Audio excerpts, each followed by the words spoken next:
Bana, na hii ni Youth of Love sehemu ya 3. Tunaonyeshwa mchizi anataka kujinyonga na anasema anataka kwenda kuishi maisha mazuri zaidi. Peter anaona kama dunia imemzonga hivi kutokana na maradhi yake na hapendi kabisa kumchukulia kuwa yeye anaumwa, lakini ile anataka kujiua tu, anatokea msamaria mwema na kumsaidia. Anamwambia matatizo hayakimbii kwenye mfumo kama huo, na hiyo sio njia rasmi ya kukimbia matatizo Peter. Na mimi nikukumbushe tu kuwa hicho kijiji sio Msanga wala sio Chanika Zingiziwa, hicho ni kijiji kinaitwa Bao. Na huyo binti anayeongea hapo anaongea na mama yake mzazi wakiwa wanaendelea kusukana mnyoosho. Binti anamueleza mama yake hisia zake kuwa kuna mwanaume anampenda sana, yupo tayari kwa lolote lile, lakini mama yake anamwambia bila pesa huwezi kufanya jambo lolote na hakuna amani kwenye familia kwa sababu ninayajua haya mambo. Bana, binti ni king'anga kweli, anamwambia mama yake nataka kuolewa kwa sababu mimi ninampenda na wala sio sababu ya pesa zake. Bana, yani mchumba kadata kinoma kimapenzi, huwezi amini. Tena anamwambia mama yake pesa, eti pesa ndo nini hizo? Lakini walipokuwa wanaendelea na maongezi, binti akamuuliza mama yake kuhusu baba yake, ni kama alikuwa anataka kufahamu kitu hivi. Mama akaanza kumuelezea baba yake alipoteza maisha walipokuwa anatoka shambani na alikuwa anasumbuliwa na ugonjwa wa sickle cell anemia. Baada ya kupewa story, binti anaingia ndani na akimwacha mama yake anaongea kwa hisia, na mama anasema kuwa siwezi kumuona mwanangu anaolewa na mwanaume asiye na pesa. Bana, yani mchongo ni pesa tu, sio mapenzi. Tafuta pesa mwanangu, usipeleke ndevu kwa mama mkwe. Angel anarudi nyumbani, Chris anajibebesha kwenye simu, lakini Angel akili yake haipo sawa kabisa, yani mawazo na fikra zake zote zipo kwa Peter.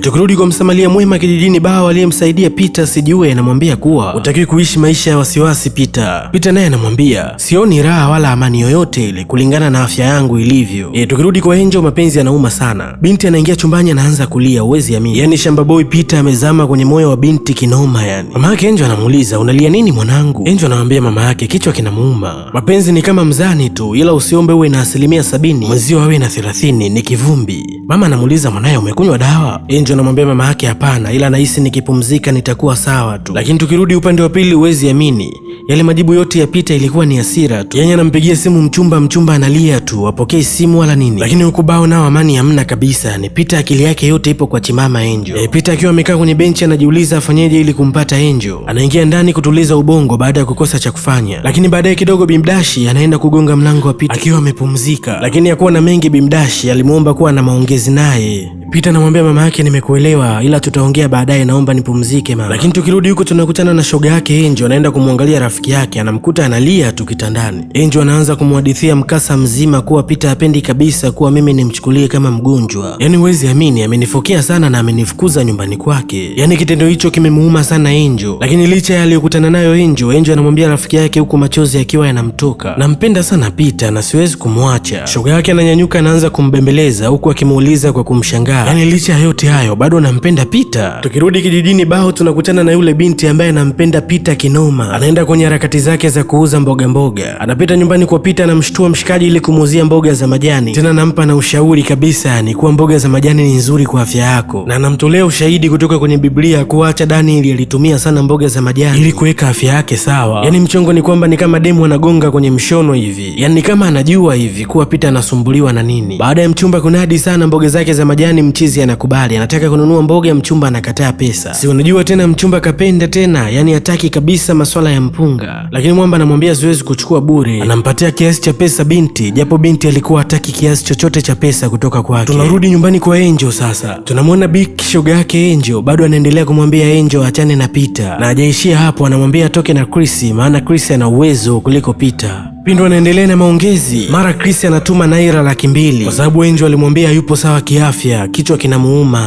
Tujifunze kitu hapo, yani mshikaji apendwi lakini pesa yake inapendwa. Binti kafurahi kinoma yani pale shoga yake akutaka hata Angel ameze mate, akamwambia kuwa Peter hawezi kufanya kama hivyo. Angel anamjibu shoga yake kwa hasira, kuoneshwa kutopendezwa na anachokisema kwa sababu Big yeye ni mtu wa kushindilia kwenye ukweli tu. Bana, tunarudi kijijini Bao tunakutana na yule bachelor wa kijiji anaitwa Jamal. Anakutana na shangazi yake Peter na anamwambia kuwa anataka kuoa, lakini mwamba hakuishia hapo. Anamwambia shangazi yake Peter kuwa kila binti ninayekutana naye kijijini ananiambia kuwa anampenda mtoto wako. Bwana, mama anamuuliza wewe unafikiri ni kwa nini? Lakini Jamali mieyusho kinoma yani. Uwezi amini, anamwambia mama labda wanamhurumia kulingana na ugumu wa maisha. Lakini mama Jamali hakumwacha salama, akamuuliza pale kwani wewe ni tajiri? Kwa nini wasikuonee huruma na wewe? Mshikaji baada ya kuambiwa ukweli anajichekesha tu, kisha akaendelea na utani wa hapa na pale, akaendelea na safari zake. Tukirudi upande wa pili, mchongo ni pesa tu. Yani Beki hataki kusikia kabisa swala la mapenzi, yani swala la Angel kumpenda Peter haafikiani nalo kabisa, yani bado anang'ang'ania tu. Anamwambia shoga yake kuwa mapenzi bila pesa hamna kitu. Angel anamwambia shoga yake, nataka nikuthibitishie kuwa ni namna gani mapenzi bila pesa inawezekana. Bana, yani sio poa kabisa yani udem kibongobongo ni mali sana. Hajaishia hapo, anamwambia kubali kuolewa na Chris. Angel naye msimamo wake ni ule ule, anamwambia kuwa nitaolewa na Peter na kamwe siwezi kuolewa na mtu mwingine yoyote yule tofauti na Peter. Baada ya mazungumzo mengi ya chumbani, Angel anamsindikiza shoga yake, wanakutana na mama yake Angel akiwa anakula kibarazani, lakini Becky anakataa kula, anasema atakula siku nyingine. Tukirudi upande wa pili, tunakutana na Chris yuko ofisini anawaza kinoma, yani anawaza nimemtumia mchumba pesa, anashinda kusema hata ameiona. Kichwa chake hakipo sawa kabisa. Kipindi anajaribu kujiuliza, atamani kujua hata mchumba kichwa chake kinaendeleaje. Wahenga walishajaribu kusema rafiki yako wa kweli kwenye maisha haya ni mama yako tu. Baada ya muda kidogo, mlango wa ofisi ya Chris unagongwa na anaporuhusu mtu aingie, huwezi kuamini Becky ndo alikuwa anagonga mlango, ambaye ni rafiki yake kipenzi na Angel. Yani baada ya kutoka nyumbani kwa Angel, moja kwa moja ameelekea ofisini kwa Chris. Chris anamuuliza Becky, umeonana na shoga yako leo?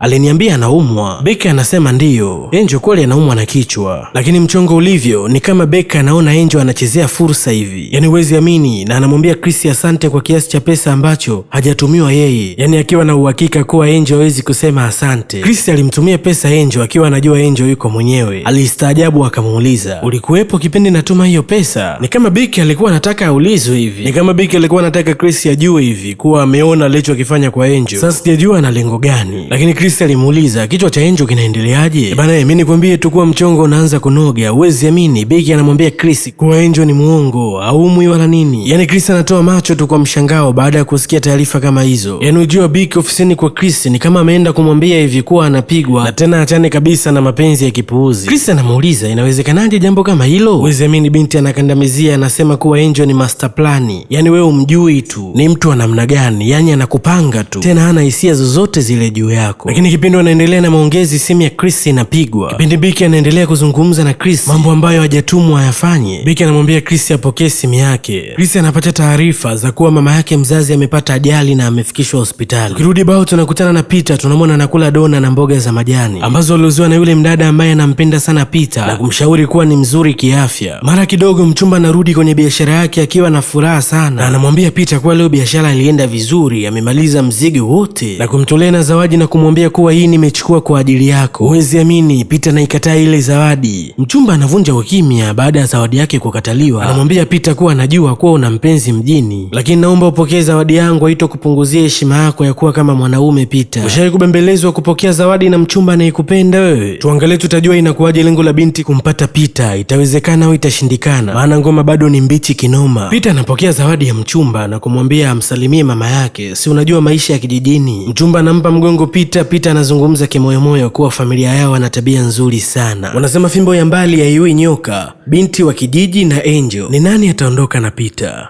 Mimi ni Ali Ngatenda. Endelea kutufuatilia YouTube kupitia akaunti yetu ya Geoflix Studio ili kupata recap za movie mbalimbali, lakini usisahau kusubscribe, kushare, kulike pamoja na kucomment.